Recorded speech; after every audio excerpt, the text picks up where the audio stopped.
পর্ব ৪ সত্য প্রকাশ পায়। শিউলি শ্বাস নিতে পারছে না। তার গলা শক্ত করে চেপে ধরেছে বিকৃত সুমন।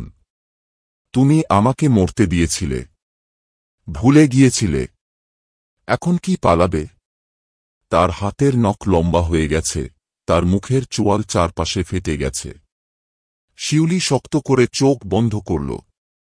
আমি দুঃখিত, সে ফিসফিস করে বলল। সুমনের চোখ যেন আশ্চর্যজনকভাবে নরম হয়ে গেল। তার শরীর ধীরে ধীরে স্বাভাবিক হতে লাগল। আর এক মুহূর্তের মধ্যেই সে মাটিতে ধসে পড়ল। সব শেষ।